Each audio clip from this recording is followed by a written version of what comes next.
Hi, I'm here at the temple in Independence.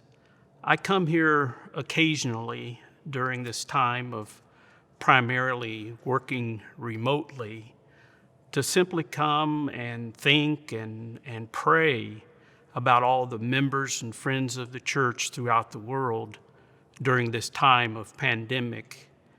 As I sit here, I hear in my mind and heart the echoes of excited voices and beautiful singing from past experiences here in the temple.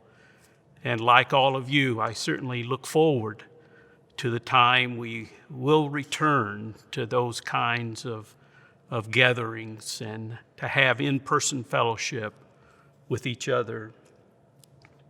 While there are some hopeful indicators, it does appear that coping with the COVID-19 pandemic will continue for some time yet.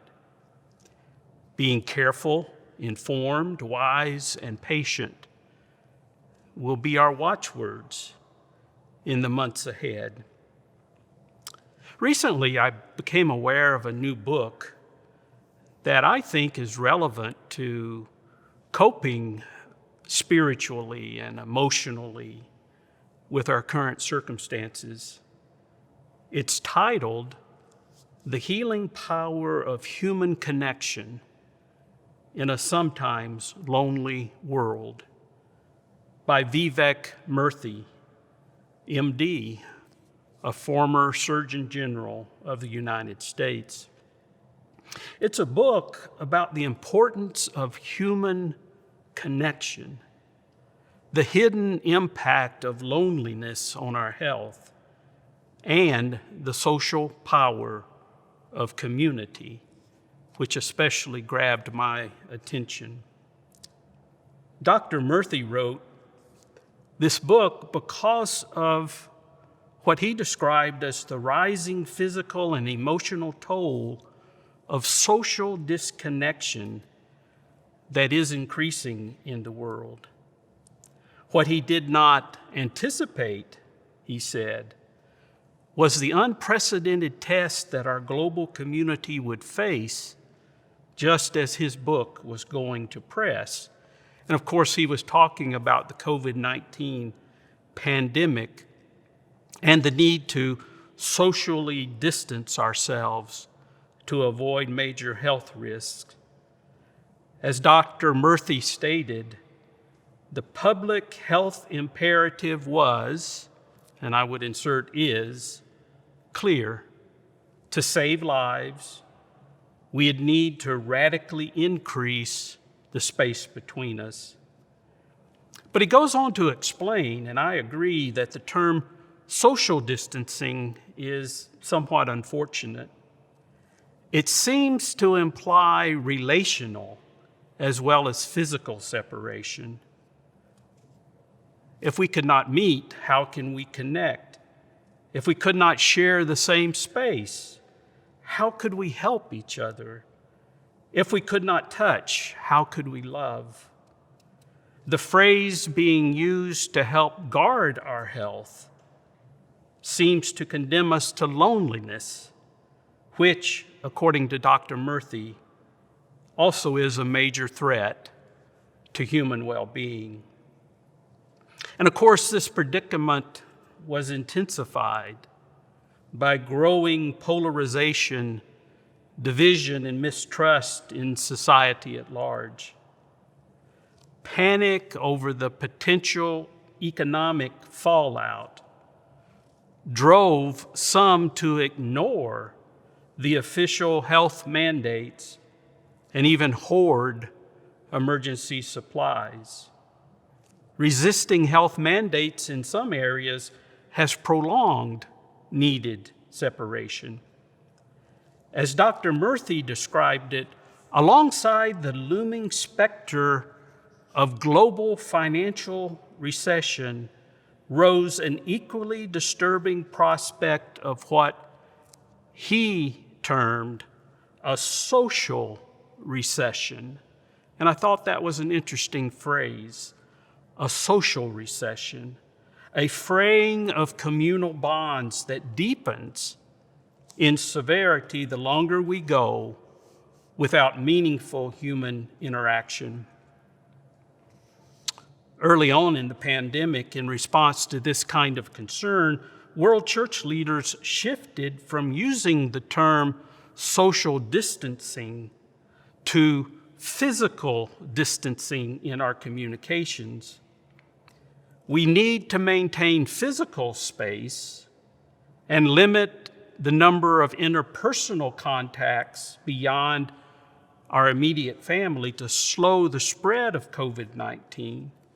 But at the same time, we know as disciples and members of community of Christ, we are to continue to put our faith, our calling, and our ingenuity into practice to promote, especially now, to promote communities of joy, hope, love, and peace.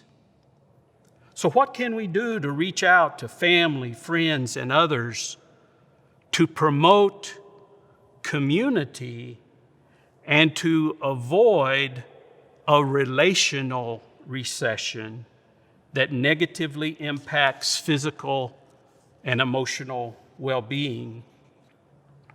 With that in mind, Dr. Murthy points out in his book how fortunate we are to have technology that provides opportunities to enhance our relationships while keeping physical distance as necessary. He advocates 4 basic strategies that will not only help us weather the current health crisis, but also will help heal our social world far into the future. While these strategies are not new, we're reminded of their importance as we continue to cope with COVID-19, its related impacts, and as we look to the future. And I'll share a brief summary of each one of those 4 strategies. 1, spend time each day with those you love. This is not limited to people in your immediate household. Reach out also to the other members of your lifeline via phone or better yet, video conference, so you can hear their voices and see their faces. He suggests devote at least 15 minutes each day to connecting with those you care about most. Number 2, focus on each other. Try to eliminate distractions when interacting with others. Forget about multitasking and give the other person the gift of your full attention, making eye contact if possible, and genuinely listening to them. Number 3, and this may sound a bit surprising, embrace solitude. The first step towards building stronger connection with others is to build a strong connection and sense of oneself.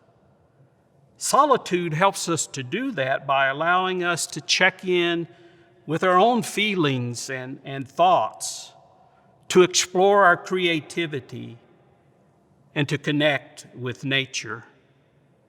Meditation, prayer, art, music, and time spent outdoors can be sources of comfort and joy. And then 4, help and be helped.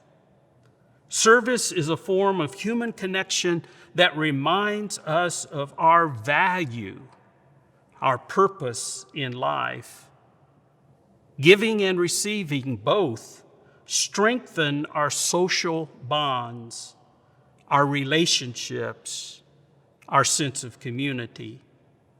Checking in on a neighbor, seeking advice, even just offering a smile to a stranger 6 feet away, all can make us stronger. We must persevere in faith, hope, and wisdom as we adapt our lives to this time of pandemic. Please don't disregard recommended precautions to keep you, your family, and faith community and larger community safe and healthy. Also, let's continue to explore and create innovative ways to grow community in Christ and decrease relational distance as we maintain necessary physical distance, using all the means available. How many people can you connect with, support, and serve daily? Each caring overture and contact will benefit others, yourself, Christ's mission, and tilt the world toward healing and a brighter future beyond this pandemic.